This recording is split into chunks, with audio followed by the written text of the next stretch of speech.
Bonjour à tous, et aujourd'hui, on se retrouve pour le débrief. Et oui, on se retrouve pour le premier épisode, le premier débrief d'une série de débriefs qu'on va faire pendant un mois. Donc, l'Euro 2020 en 2021. Donc, alors, on va commencer cette débrief par le premier match que j'ai regardé hier. Voilà, dans un état désastreux comme vous pouvez le voir. Vraiment très désastreux, catastrophique en état. Donc, alors, voilà, oui, bah oui, comme par hasard, on est bouché, hein, évidemment. Quand je commence la vidéo, c'est plutôt logique. Bon, un peu mieux, ça va. Ah là là là là là là. Bon, les gars, aujourd'hui, on se retrouve pour une nouvelle vidéo, les gars, et on se retrouve pour le débrief de Turquie-Italie, victoire de l'Italie 3-0. Voilà. Et après, je vais vous parler vite fait, puisque j'ai pas fait les débriefs, j'aurais dû les faire normalement. Mais je vais vous parler vite fait des deux matchs amicaux du Portugal et de l'Euro qui se prémisse pour le Portugal. Donc, alors, d'abord on va faire le débrief. Alors, Turquie-Italie, victoire 3-0 de l'Italie, avec des buts contre son camp de Demiral, but de Immobilier et but de Insigne. Donc, une victoire vraiment méritée. On va pas se mentir que l'Italie a dominé tout le match, surtout la première mi-temps, hein, parce que la deuxième, les Turcs ont essayé. Ils ont eu quelques situations, notamment un tir de Under et un tir de Burak Yılmaz. Il n'y a pas eu grand chose, mais la Turquie s'est fait bouffer. Hein. Voilà, on va pas se mentir que les Italiens étaient là, bien en place, bien dans leur match. Ils continuent leur série de matchs sans défaite. Voilà. Je crois qu'ils sont au même stade que l'Algérie, il me semble. Ouais, ils ont plus perdu depuis 2018, il me semble, depuis fin 2018. Donc voilà, ça fait très longtemps qu'ils sont plus perdus.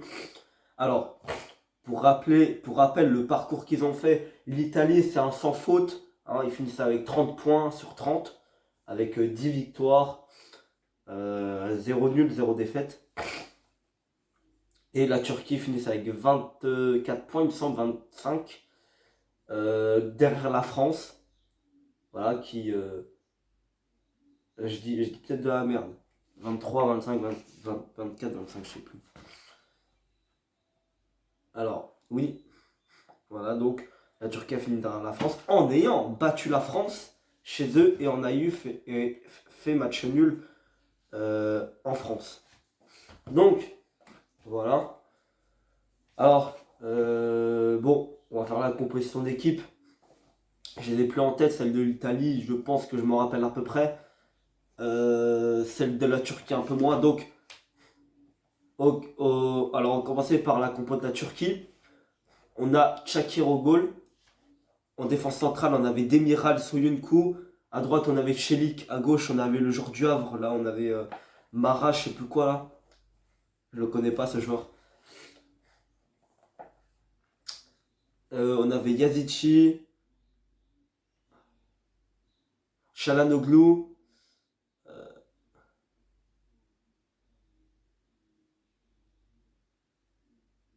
Non, bon, ok. Bon. Je vais peut-être pas aller plus loin. Hein. Après, on avait Burak Yılmaz en attaque. Voilà.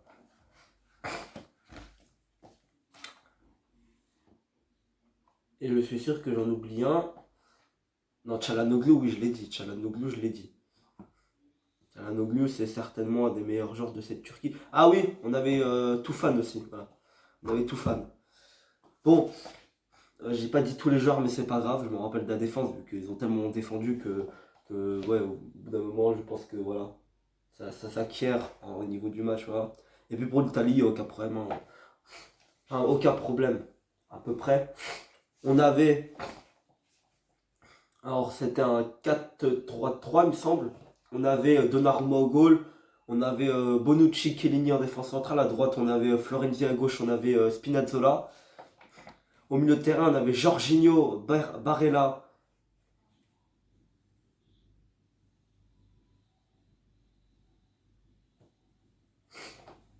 Pardon. J'avais dit oui, voilà, au milieu de terrain. On avait Jorginho, Barella et Locatelli. Et puis en attaque, on avait Insigne à gauche, à droite, on avait Berardi et en pointe, on avait Immobilier. Alors, voilà, Berardi qui était titulaire à la place de notamment Chiesa. Voilà, Chiesa qui est rentré en cours de match d'ailleurs. Chiesa, vous savez ce que je pense de ce joueur, même si la plupart du temps, quand je l'ai vu jouer, c'était contre le Porto, mais bon, il avait été exceptionnel contre Porto, hein, contrairement à ses coéquipiers. Il avait quasi marqué tous les buts de son équipe, sauf le but de Rabiot. Mais voilà. Et bah Chiesa, c'est un bon joueur. Bon, je l'ai pas trop vu, hein, je l'ai pas trop vu dans ce match. Je vais le suivre avec attention ce joueur, vraiment incroyable. Je vais le suivre avec attention pendant cet Euro 2021, 2020 en 2021. Donc voilà, les top et flop. Alors, je pense qu'on va faire un flop des deux équipes confondues. Et on va essayer de mélanger. En flop, il n'y a que des Turcs. Et en top, il y a un Turc et deux Italiens. Alors, en top, on va commencer par les top. Alors, en Turc, on a Shakir. Voilà, on a le gardien. Forcément, il n'y avait que lui qui pouvait être là, présent dans cette top. Parce que, à part les trois buts qu'il s'est pris, il n'y pouvait rien, hein, avec la défense trop passive. Il n'y pouvait rien. Mais sinon, il a fait des sauvetages. Il a vraiment été très très bon. Rien à dire. Et puis sinon, les deux autres, c'est les Italiens. Alors, on a d'abord Spinazzola. Voilà. Incroyable. Il était trop fort hier soir. Il a fait du sale sur son côté gauche. Rien à dire. Et puis en troisième, bah, j'aimerais bien mettre Chiellini. Voilà. Parce qu'il a vraiment été très bon hier aussi. Il a failli marquer. Il a failli marquer. Sauf qu'une fois, bah, l'autre top du match, Shakir, a sauvé son équipe. Et puis en flop, bah, il n'y a que des Turcs. Alors je suis même pas sûr d'en trouver trois, mais oui, déjà il y en a deux de sûrs. C'est les deux défenseurs centraux, hein, Soyuncu et Demiral. Voilà. Soyuncu, je pense que c'était le plus mauvais joueur hier soir. Il a été mauvais, vraiment, sur ses relents, sur sa défense. Il a été mauvais de partout. Voilà. Et puis Demiral, bon, son but contre son corps, après il n'y peut rien, mais il n'est pas très bon non plus. Un peu moins pire que Soyuncu, mais quand même. Il faut quand même le dire qu'il n'a pas été exceptionnel hier. Voilà, donc j'ai que deux flops, hein, parce que je vois pas un Italien qui est en flop hier. Voilà, non. Bon, les gars, je vais faire une pause. Bon, alors on va reprendre. Je suis obligé de me moucher très très très très souvent. Donc les gars, on va aller d'abord, avant de vous parler du Portugal, on va d'abord vous interviewer un supporter italien, voilà, parce que dans son équipe, il y a Jorginho, forcément, et vous savez qu'il est fan de Chelsea, hein, je vous l'ai déjà dit dans mon débrief de la finale avec des champions. Bah c'est lui, voilà, bien évidemment. Il est en train de dormir actuellement, mais c'est lui, voilà. C'est ce chat. Il est supporter de l'Italie, voilà, et de Chelsea également.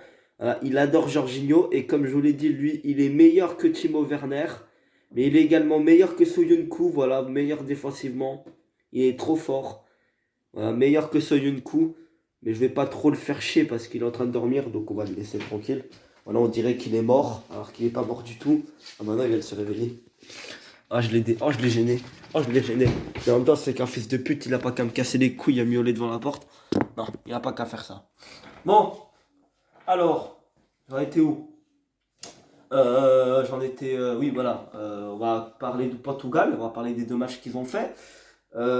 Portugal encaisse. Alors, bonne nouvelle, et très positif, c'est que le Portugal n'a pas encaissé de but. Voilà. Mais sinon, on a fait match nul 0-0 contre l'Espagne et on a gagné 4-0 contre l'Israël mercredi.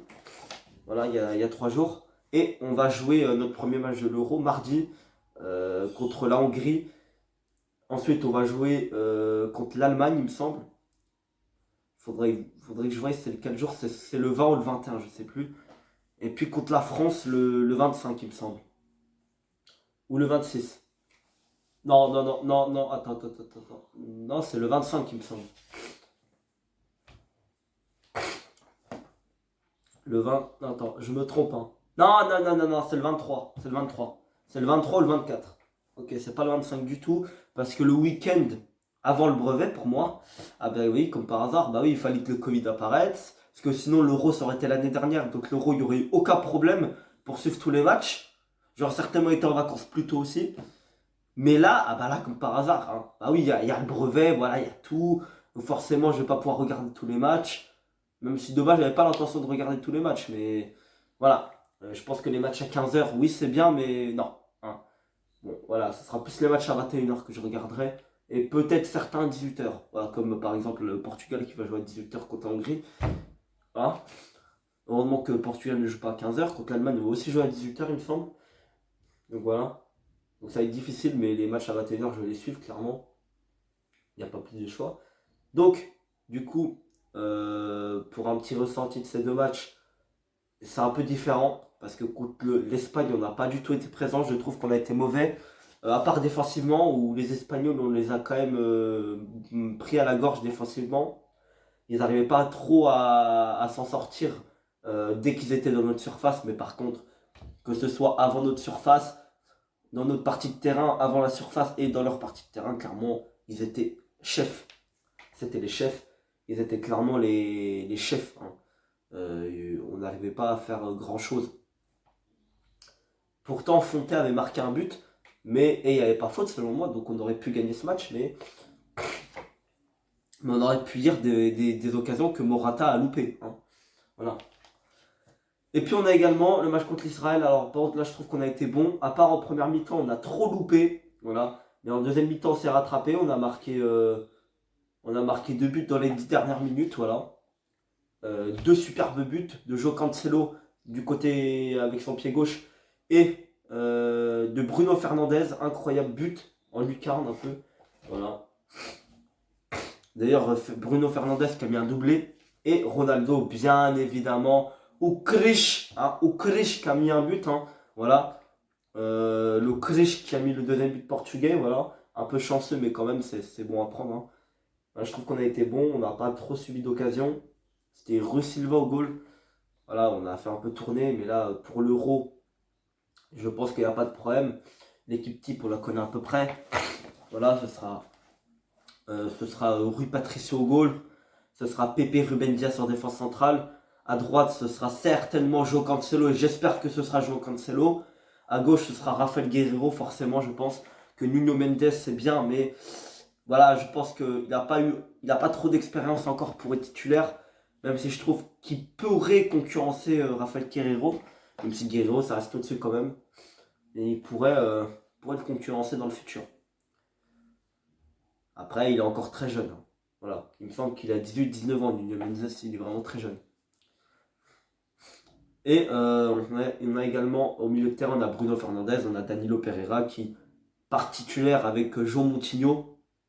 Et puis en attaque, on a à droite. Après, on a aussi Ruben Neves au milieu de terrain qui pourrait être pas mal, hein. Il ressemble à Ivan Bed, pas au plus loin. Et en attaque, on aura certainement Bernardo Silva, Cristiano Ronaldo ou Krish bien évidemment comme je l'appelle. Et euh, et Joe Félix, alors on pourrait peut-être mettre aussi Diogo Jota en pointe et Ronaldo à gauche. Ça pourrait marcher. Voilà. Diogo Jota, moi, franchement, je le mets titulaire. Voilà, je le mets titulaire. En remplaçant, on a Joe Félix André Silva, qui a fait une grosse saison à l'Eintracht Francfort. Voilà. Ce serait pas mal. Voilà. Bon, les gars, je vais vous laisser. Voilà, dans mon état pitoyable, vraiment. Je pense qu'il n'y a pas pire état que moi, hein. Je vais finir avec des croûtes là, tellement que je vais me moucher là. Je vais finir avec des croûtes ici là, qui vont me casser les couilles pendant plusieurs jours, hein, que je vais pas pouvoir enlever, mais ça va faire bizarre, hein. Voilà. Mais ça, c'est à cause du pollen, hein. J'ai déjà eu un petit rhume pendant la finale de la Ligue des Champions, si vous en rappelez bien. Bon, là, ça a duré qu'un jour, hein. Ça a duré que un jour. Après, ça allait mieux le lendemain. Mais là, faut remarquer que c'est le deuxième jour, hein, que je suis enrhumé. Bon, hier matin, ça allait bien en soi. Mais pareil pour le jour de la finale. Ça allait bien le matin, ça a pété un câble l'après-midi. Voilà. Voilà. Là, ça va. Là, ça va, honnêtement. Là, voilà, honnêtement, c'est le deuxième jour. J'espère que ça va s'arrêter pendant la journée. Mais honnêtement, je ne pense pas parce que vu mon état, je pense que ça va continuer. Et c'est demain que ça pourrait peut-être aller mieux. Voilà, toujours autant boucher mon nez, voilà. Bon les gars, je veux pas vous parler de rhume, de pollen, non, c'est un débrief, normalement les gars, je vous laisse, salut.